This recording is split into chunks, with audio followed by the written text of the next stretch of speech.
तोतला बोलता है, हालत खराब है, देखने से बिल्कुल मनोविक्षिप्त दिखाई देता है। अब मुझे और ज्यादा यकीन हो गया कि धर्म को इस लायक इन लोगों ने छोड़ा ही नहीं है, धार्मिक लोगों ने इस लायक छोड़ा ही नहीं है कि ये मानने लायक हो जाएं। भविष्यवक्ता जैसी कोई चीज नहीं होती। और धर्म यह नहीं है कि भविष्य बताएं, धर्म यह नहीं है कि भाई अगर इस व्यक्ति को भी बाबा माना जा सकता है तो बस हद हो गई। तो कुल मिलाकर के बात यह है कि दुनिया का नमस्कार, स्वागत है आप सभी का हिंदुस्तान 24 पर और मैं आप सबके साथ विपिन चौधरी। हमारा देश आस्थाओं का देश है और आस्था के नाम पर यहाँ पर लोगों को मूर्ख बनाना बड़ा आसान है। और मज़े की बात यह है कि जो लोग आस्थावान हैं वो आज भी मध्यम वर्गीय या फिर गरीब ही हैं, लेकिन जो लोग आस्था के नाम पर इन लोगों का मूर्ख बनाते हैं वो करोड़पति हो गए हैं। अभी एक ताज़ा मामला छतरपुर से निकलकर सामने आया है। आपने वहाँ पर बागेश्वर धाम सरकार का दिव्य दरबार तो देखा होगा। अब एक नए दिव्य दरबार की वहाँ पर शुरुआत हुई है और वो दरबार लगाना शुरू किया है अजय पार बाबा ने। कमाल की बात यह है कि जिस बीमारी का इलाज आज तक पूरी देश दुनिया में कोई नहीं कर पाया, उसका इलाज अजय पार बाबा कर रहे हैं। यानी कैंसर का इलाज कर रहे हैं, लकवे का इलाज कर रहे हैं। जिस तरीके से ये रोज़ नए नए बाबा निकलकर सामने आ रहे हैं, तो जो दूसरे धर्म के लोग हैं वो खासकर सनातन धर्म का मजाक उड़ाते हैं। सनातन धर्म पर इस तरीके के लोगों का क्या प्रभाव पड़ता है, आज बातचीत करने के लिए हमारे साथ महंत आनंद स्वामी जी मौजूद हैं। महाराज जी, बहुत बहुत स्वागत है आपका हिंदुस्तान 24 पर। आपका भी मैं हृदय से स्वागत करता हूं। मुझे प्रसन्नता है कि आप पाखंड के खिलाफ कोई यहाँ पर वीडियो बनाने के लिए आए हैं और लोगों तक कोई अच्छा संदेश पहुंचाने वाले हैं। महाराज जी, क्या आप इस बात को स्वीकार करते हैं कि आस्था के नाम पर यहाँ पर लोगों को मूर्ख बनाया जा सकता है? देखिएगा, मैं बहुत पहले से ये बात कहता आया हूँ कि हमारे देश में भी रहकर अगर कोई ये कहेगा कि मैं बेरोजगार हूं तो उससे बड़ा मूर्ख कोई नहीं है। अगर आप पढ़े लिखे हैं तो मेहनत करो, अगर पढ़े लिखे नहीं हैं तो कोई रोजगार कर लो, छोटा मोटा कोई भी रोजगार चलेगा। इतना बड़ा देश है भाई, हर प्रकार की यहाँ पर सुविधा है। और अगर आप मेहनत भी नहीं कर सकते, आप पढ़े लिखे भी नहीं, आपके अंदर कोई योग्यता भी नहीं है, कुछ भी नहीं है, आप इस योग्य भी नहीं कि कोई आपको सुबह से शाम तक दिहाड़ी पर भी रख ले, दिहाड़ी मजदूरी करने लायक भी नहीं, आपकी शक्ल भी अच्छी नहीं, आपके पास अक्ल भी कुछ नहीं, तो उस समय आपके पास सबसे बेहतर प्रोफेशन है कुछ करने के लिए, वो है बाबागिरी। बाबागिरी में आप कामयाब होंगे। जितना बड़ा मूर्ख उतना ही बेहतर तरीके से कामयाब होगा, जितना बड़ा पाखंडी उतना बेहतर तरीके से कामयाब होगा, जितनी भद्दी सी शक्ल वो और ज्यादा सहायक होगी एक बेहतरीन बाबा बनने के लिए। तो जाहिर सी बात है और कमाल की बात यह कि यहीं पर इसी देश के अंदर यदि आप लोगों को कुछ ज्ञान की बात बताओगे ना तो लोगों के सर के ऊपर से गुजरेगी, लोग बोर हो जाएंगे, परेशान हो जाएंगे, थोड़ी देर में बिलबिला उठेंगे। और वो बेवकूफ सारा दिन उठपटांग चीजें करते रहे तो उसके बावजूद वो सारा दिन भीड़ वहां पर खड़ी रहेगी, लंबी धूप में खड़ी रहेगी। कारण क्या? दिक्कत है केवल ज्ञान की बातों से, दिक्कत है केवल अच्छी बातों से। मूर्खता यहां पर अच्छे तरीके से चलती आई है और चलती रहेगी। और केवल सनातन धर्म में नहीं है। आप कह रहे थे कि सनातन धर्म पर क्या प्रभाव पड़ेगा, ये हालेलुया वगैरह पता नहीं क्या करते हैं ना।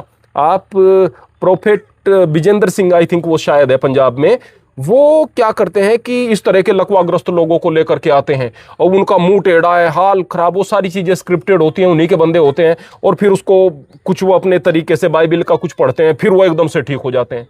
इसी तरह से अनेक प्रकार के बीमार आते हैं जिनको स्ट्रेचर पर लेकर आते हैं, एकदम से खड़े हो जाते हैं। हर जगह पर हो रहा है। बहुत सारे मौलवी आपको इस तरह से इलाज करते हुए दिखाई देंगे। एक मौलवी मैंने देखा, वो एक पता नहीं खिलौना सा ले रहा था, उसमें कुछ लाइट जल रही थी, एक गन सी थी वो कुछ, और उससे इलाज कर रहा है, चुर चुर वो कर रही है और सामने जो व्यक्ति बैठा हुआ है उसका इलाज कर रहा है। कमाल की बात, उसको वो खिलौना मिल गया। यानी लोगों को बेवकूफ बनाने के लिए कोई आपके पास टैलेंट की आवश्यकता नहीं है, आपको किसी भी तरीके से आप बेवकूफ बना सकते हैं। तो ये जनता है ही ऐसी, ये बेवकूफ़ी में ही चलेगी और बेवकूफ़ी ही यहाँ पर धर्म है और कुछ नहीं। महाराज जी, मैं यही आपसे जानना चाहता हूँ कि जनता बेवकूफ़ क्यों बनती है, इसके पीछे वजह क्या है? देखिएगा, मेरे एक बड़े प्रिय मित्र थे, साधु थे। मैं अक्सर उनका सम्मान इसलिए करता था क्योंकि वो भी पाखंड के खिलाफ हुआ करते थे। अब एक दिन मैं उनके यहाँ पर चला गया, पता चला कि वो एक स्थान पर आए हुए हैं। वहाँ पर मैंने देखा लंबी भीड़ लगी हुई है। मैंने सोचा अरे भाई, ज्ञान के लिए भी इतनी लंबी भीड़, लाइन लगी हुई है, इतनी सारी भीड़। मैंने कहा कि भाई कमाल की है इस बंदे ने। ज्ञानी व्यक्ति के पास तो भीड़ बड़ी मुश्किल से होती है, अगर कोई पाखंड का सहारा न ले तो बड़ी मुश्किल होती है। मैं नजदीक गया, देखा क्या कि सामने वाले ने चौकी लगाई हुई है और सामने वाला भूत भगा रहा है, अजीब अजीब तरह की हरकतें कर रहा है। मैंने कहा भाई आप, वो शर्मा गया। उसने कहा जी महाराज जी आप रुको रुको, मैं आपके आस पास आता हूँ। थोड़ी देर के बाद में वो मेरे पास आता है, मैं कुछ कहता तो वो कहने लगा कि मुझे पता है आप क्या कहोगे। हकीकत तो ये है कि लोग नाली में दूध डाल रहे हैं, मैंने तो बीच में ओक लगाई है बस, मैं इसको हटा दूंगा तो अभी ये दूध नाली में ही जाएगा। अगर ये मेरे पेट में चला गया तो क्या दिक्कत की बात है, इससे आपको क्या दिक्कत हो रही है। ये लोग बेवकूफ हैं, आपने नहीं भुगता है इनको। आप भले ही सच बोलने वाले हैं, भले ही आप सच कहने वाले हैं, लेकिन आप अपने खेत में बैठे हुए हैं, आपका मंदिर आपके खेत में है, आपके पास रोजगार का अपना साधन है। मैं जिस मंदिर में जाकर के बैठा था, लोगों को अच्छी बात बताता था, लोगों को ज्ञान की बात बताता था, उपनिषद की बात बताता था, अच्छी अच्छी बातें बहुत बताता था। लोग जो है परेशान हो गए, लोगों ने मेरे पास आना बंद कर दिया। मंदिर में मैं दिया बत्ती भी कर सकूं इतना भी मेरे पास पैसा नहीं था। मेरे पास इतना पैसा नहीं था कि मैं कहीं पर किराया दे करके कहीं जा सकूं। हालत मेरी खराब हो गई, मैं फिर भी वहीं पर पड़ा रहा कि एक टाइम मुझे रोटी मिल जाएगी तो भी चलेगा। रोटियां तक आनी मेरी बंद हो गई। यहां तक बात नहीं बनी, ऊपर से कुछ इल्जाम लगाने की मेरे खिलाफ जो है साजिशें होने लगी। बोले ये पता नहीं कैसा बाबा आ गया है, कुछ मंदिर में करता धरता ही नहीं है। क्या करता धरता, चौकी नहीं लगाता था, यही तो, बेवकूफ नहीं बनाता था। अब मैं यहां पर हूं, अब ये इतने सारे लोगों की भीड़ है, अब मैं इनका बेवकूफ बना रहा हूं। देखो यहां पर बहुत अच्छा आश्रम बन गया है, देखो यहां पर अच्छी प्रकार से हर प्रकार की फैसिलिटी है, वो देखो मेरी गाड़ी खड़ी हुई है। तो कमाल की बात यह है कि वो ज्ञानी व्यक्ति था, वो अच्छा व्यक्ति था, मैं दिल से सम्मान करता था उसका।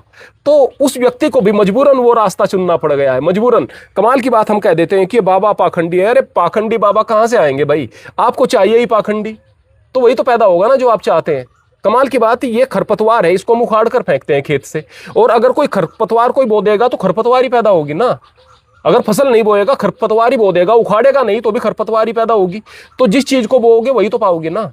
तो कमाल की बात यह कि ये संसार जो है ये पाखंडी पसंद करता है, तो पाखंडी तो काफी सारे निकल आएंगे। अब लोगों को दिखाई देगा अरे भाई इस तरह की चीजें चल रही हैं, ये चीजें चल रही हैं बालाजी के नाम पर, मैं माता के नाम पर चलाऊंगा, अब मैं जाहरवीर गुग्गा पीर के नाम पर चलाऊंगा, मैं बाबा सबल सिंह के नाम पर चलाऊंगा, क्योंकि बाबा सबल सिंह के जो है नाम पर शराब भी मिलती है, शाम को छक्कर शराब पीऊंगा और दिन भर में ये सारी की सारी बाबागिरी करूंगा। अब इस तरह के बाबाओं के पास सारी की सारी चीजें हो जाएं, सारी चीजें हो जाएं, तो ये कोई नहीं पूछेगा कि ये चीजें कहां से आ रही हैं। एक बाबा जो बेवकूफ बनाता है, जो बिल्कुल ड्रामेबाज दिखता है, एक बाबा जो बिल्कुल पाखंडी दिखता है, एक बाबा जो बिल्कुल कॉमेडियन दिखता है, एक बाबा जिसकी सारा दिन सोशल मीडिया पर बेइज्जती होती है कि चुटकुलों के स्थान पर वो बाबा आता है, उसके पास करोड़ों का पैसा आ जाए, मर्सिडीज में बैठकर चले, उससे कोई नहीं पूछेगा। और अगर हम लोग अपनी बाइक पर भी चलेंगे, अरे ये कहां से आ गई, अरे भाई खेत में काम करते हैं वहां से आ गई है, कोई दान थोड़े लेते हैं, वहां से आ गई है। हमसे पूछेंगे अरे ये कपड़े पहने हुए हैं, बड़े सज धज कर आते हैं, अरे भाई ये 99 रुपीज की टी शर्ट है जो मैंने पहनी हुई है ना। ये जो अगर अच्छे तरीके से पहन लिया और अच्छा कपड़ा लग गया तो इसमें तो कोई बड़ी बात नहीं हुई। अरे बाबा तो बड़ा फेशियल वगैरह करके बैठते हैं, मुझसे अक्सर कहते हैं मेकअप करके बैठते हैं। भाई 51 साल की मेरी उम्र है, कभी जिंदगी में चेहरे पर कुछ भी नहीं लगाया है। जो मेरे पास में एक दिन एक बच्चा आया, गुरुजी मैं भी यही सोचता था, गुरुजी कुछ चेहरे पर लगा करके तब वीडियो बनाते हैं, आप तो बिल्कुल ऐसे ही दिखते हैं जैसे वीडियो में दिख रहे हैं। कमाल की बात, ये सारी कमियां ठीक ठाक आदमियों में दिखेंगी। एक आदमी जो गलत रास्ते से दुनिया भर का पैसा कमा ले, उससे कोई कुछ पूछने वाला नहीं, चलता ही पाखंड है, बिकता ही पाखंड है। जब पाखंडी बिकेगा तो पाखंडी पैदा होंगे। अजय पार बाबा के बारे में आप क्या कहेंगे? मैंने उसको देखा तो मैंने अपना सर पकड़ लिया, अरे भाई पाखंडी देखे हैं, एक से एक बेवकूफ देखे, लेकिन वो बंदा तो बोलना भी नहीं जानता। मैं कैंसर का इलाज करता हूं, कैंसर तक उसको नहीं बोलना आता। और कमाल की बात ये कि तोतला बोलता है, हालत खराब है, देखने से बिल्कुल मनोविक्षिप्त दिखाई देता है। अब मुझे और ज्यादा यकीन हो गया कि कुछ भी चल सकता है भाई, कुछ भी चल सकता है, कुछ भी चल सकता है। बड़ा अजीब लगा। और कमाल की बात यह कि एक दूसरी वीडियो सामने आती है जिसमें वो बंदा कहता है अरे मुझे तो ये दरबार बंद करना पड़ा, और वास्तव में बंद करना पड़ा। बोले क्यों? इतनी ज्यादा भीड़ हो गई थी कि प्रशासन भी फेल हो जाता, प्रशासन ने भी सहायता नहीं की, कुछ दुर्घटना हो सकती थी। यानी इतनी भीड़ हो गई कि आउट ऑफ कंट्रोल हो गई। आप बैठाइएगा ज्ञान के लिए लोगों को, कुछ बैठेंगे नहीं। आप देखेंगे कि यहां पर भागवत पुराण की बहुत सारी कथा होती है। भागवत पुराण में आगे चल करके यह भी दिखाया गया है कि भगवान कृष्ण जो है वो शराब पीते थे, यानी शराब पी करके, और दूसरे लोग जो हैं, दूसरे यदुवंशी, वो गलत कार्यों में पड़ करके उनके जो है विनाश हो गया उनके कुल का। और शुरुआत में उसी भागवत पुराण में बताया गया है कि ब्रह्मा जी अपनी बेटी को देख करके कामातुर हो जाते हैं और उसके साथ काम क्रीड़ा के लिए लालायित हो जाते हैं अपनी बेटी के लिए। तो उसकी तो कथाएं यहाँ पर बार बार होंगी, भागवत भगवान जी की आरती वगैरह वगैरह बहुत सारी कथाएं यहाँ पर होंगी। लेकिन यहाँ पर श्रीमद् भगवत गीता की कथा कतई नहीं हो सकती, कतई नहीं हो सकती। क्यों? क्योंकि उसमें कुछ कहानी नहीं, उसमें कुछ इस तरह की रोचक बातें नहीं, वहां सिर्फ ज्ञान है। कोई नहीं होगी। अगर कोई करेगा तो उसे कोई सुनेगा नहीं, कोई नहीं सुनेगा। लोगों को चाहिए ही पाखंड। जो पाखंड होंगे तो पाखंडी लिखे जाएंगे, किताबों में भी पाखंड होंगे, पाखंडी लोग सर पर आकर के बैठेंगे। नई कहानी शुरू कर दो, एक नया देवता बना दो तो और बढ़िया। बल्कि नए नए आविष्कार होंगे तो ज्यादा बेहतर तरीके से, यानी देवता भी आविष्कृत किए जाएंगे। जो शराब पीने वाला होगा देवता, वो और ज्यादा बेहतर रहेगा क्योंकि शराब भी मिलेगी। जो मांस खाने वाला होगा बोले कि मैं इस देवी का जो है, ये देवी है, यहाँ पर बलि होती है, यहाँ पर शराब चढ़ती है, मुर्गे का भी इंतजाम कर लिया, बकरे का भी कर लिया, शराब का भी कर लिया, पैसा खूब सारा चढ़ेगा ही। तो मजे आ रहे हैं बाबाओं के। यही यही हो रहा है और हर स्थान पर यही हो रहा है। फिर कहते हैं कि लोग नास्तिक हो रहे हैं। नास्तिक तो बड़े गंदे लोग होते हैं। अरे नास्तिक तुमसे बहुत ज्यादा ठीक है, बहुत ज्यादा ठीक है। कम से कम मानवता की बात कर रहे हैं, प्रेम की बात कर रहे हैं, कम से कम वो थोड़ी अकल तो रख रहे हैं। आपकी इस मूर्खता से बहुत ज्यादा, मैं कहूंगा जितने सारे मूर्ख वहां पर थे उस अजय पवार बाबा के सामने, उनको देखने से नहीं लग रहा कि तुम कहां आ रहे हो। उससे तो लाख दर्जे ठीक है वो नास्तिक, जो नास्तिक लोग हैं। अगर धर्म का एक विकृत स्वरूप लोगों के सामने आएगा तो फिर निश्चित रूप से लोग जो है वो नास्तिकता की तरफ ही बढ़ेंगे। अजय पवार बाबा तो बोल रहे हैं कि भाई 5 दिन वो जंगल में रहे और वहीं पर बस उनकी तपस्या हो गई और वहीं से कृपया उनके ऊपर आ गई। हाँ बहुत बढ़िया, बस 5 दिन रहे केवल, इतने भर में काम हो गया। अभी मैं पहले आर्य समाज के साथ था तो मैंने लगभग ये समझिएगा कि 2013 में मैंने आर्य समाज से मैं अलग हो गया था। उसके पश्चात मैं यहाँ पर अपना सनातन संस्कृति के साथ जुड़ा रहा। जो आर्य समाज के अपने सिद्धांत थे, आज भी मैं उन चीज़ों को मानता हूँ। आज भी मैं पाखंड का विरोध करता हूँ। हाँ, कुछ चीज़ें मेरी वहाँ पर नहीं मिलती थी तो वहाँ पर अलग हो गया। पता है लोग बात क्या कहते हैं, अरे ये तो पाखंडी है। पाखंडी कैसे? पहले आर्य समाज के साथ था, अब कैसे आ गया इधर, है ना? अरे भाई पहले भी धर्म के साथ था, मेरे वहाँ विचार नहीं मिल पाए, मैं इधर आ गया हूँ। चौकी यहाँ नहीं लगती है, दान हम यहाँ नहीं लेते हैं, यहाँ पर हम किसी भी प्रकार के, बल्कि आर्य समाजी तो फिर भी दक्षिणा वगैरह लेते हैं, हम वो भी नहीं लेते हैं। तो कमाल की बात यह है कि हमने क्या अलग किया। यहां पर कहेंगे पाखंडी। एक आदमी जो पहले शराब पीता था, चौकी पर बैठकर भी शराब पीता है, बोले कि ये सारी की सारी चीजें ठीक है। एक आदमी जो बलात्कारी था, एक आदमी जो चोर था, एक आदमी जो जेल भी गया था, अब बाबा बन गया। अरे भाई पहले ही तो था, अब तो वो ठीक हो गया, उसको ये कहेंगे। कमाल की बात यह है, कारण क्या? क्योंकि वो चौकी लगा रहा है, क्योंकि वो पाखंड कर रहा है, क्योंकि वो 1000 प्रकार के लोगों को गलत रास्ते बता रहा है। आप गलत रास्ते बताओ तो आप पर कोई प्रश्न नहीं उठेंगे, आप सही रास्ते पर चलो तो 1000 प्रश्न उठेंगे। कमाल की बात यह है। तो सीधी सी बात है भाई कि ये रास्ता बड़ा आसान है, पाखंड का रास्ता बड़ा आसान है। कुछ लोगों ने तो भविष्यवाणी शुरू कर दी है कि भाई ये बाबा तो बागेश्वर बाबा को भी पीछे छोड़ देंगे। हाँ, बस 5 दिन वो तपस्या करके आया अपने तथाकथित रूप से, 5 दिन, और 5 दिन की तपस्या में उसको अलौकिक शक्तियां प्राप्त हो गई। 5 दिन की तपस्या में। अरे भाई आप यहाँ पर 1-1 महीना पड़े रहो जंगल में जाकर के और खूब नाक रगड़ो, देखें कि कौन कौन सी शक्तियां आती हैं। उस व्यक्ति ने कौन सी ऐसी सिद्धि कर ली जो बेवकूफ था।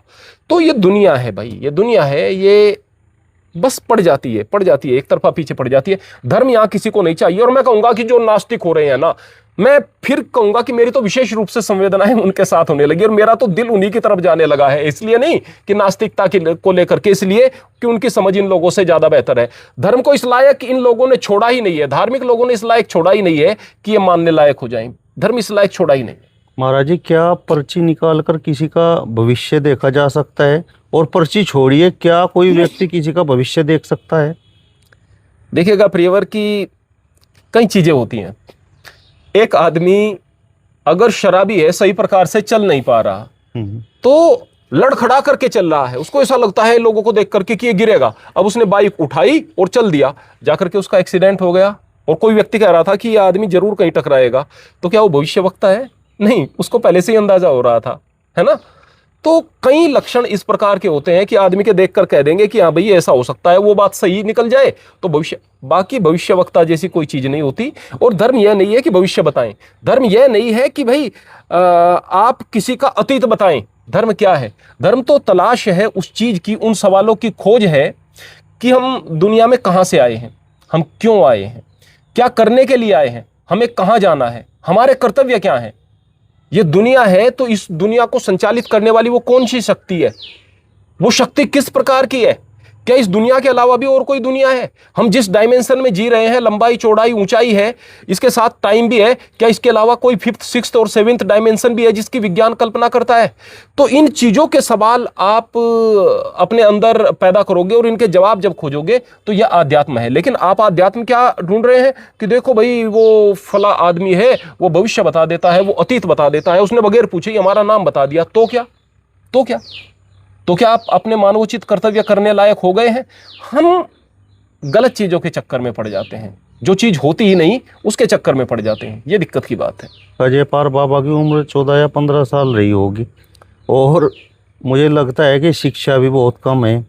लेकिन क्या ये पाखंडी लोग किसी को भी इस तरीके से बस अवतार मान लेते हैं कि भाई हनुमान जी के अवतार आ गए और ये भविष्य देख रहे हैं, कैंसर ठीक कर रहे हैं, लकवे को ठीक कर रहे हैं। और अजय पार बाबा ये भी बोल रहे हैं कि भाई हमारी फीस तो कुछ है नहीं, हम किसी से कुछ नहीं मांगते, लेकिन जिसकी जो श्रद्धा हो वो दे सकता है। देखिएगा प्रियवर, ये श्रद्धा से ही बहुत कुछ हो जाता है। सारी चीजें, बड़े बड़े करोड़पति लोग बाग हो जाते हैं, गाड़ियों में बड़ी बड़ी चलती हैं, सारी चीजें श्रद्धा से ही हो जाती हैं। क्योंकि ये श्रद्धा नहीं, ये अंधश्रद्धा है। हकीकत की बात तो यह है। और दूसरी बात मैं आपको बता दूं कि मैं पहले भी यही बताता आया हूं कि पाखंड के लिए मूर्खता सबसे पहले जरूरी है। वो खुद लड़का कहता है कि मैं 15 साल का हूं। वो जब बोलता है अलग से दिखता है कि वो बेवकूफ़ है। वो अलग से दिखता है कि अगर इस व्यक्ति को भी बाबा माना जा सकता है तो बस हद हो गई। तो कुल मिलाकर के बात यह है कि दुनिया का बौद्धिक स्तर बहुत ज़्यादा नीचे जा चुका है। धर्म से बहुत ज़्यादा उम्मीद नहीं रही। धर्म अगर खाली आप इसी चीज़ को मान करके चलोगे कि आपको चौकी लगाकर यह बता दिया जाए कि आपका भविष्य क्या है, तो यह धर्म नहीं। लेकिन मैं कुछ और आखिर में खास बात बताना चाहता हूं। धर्म क्या है?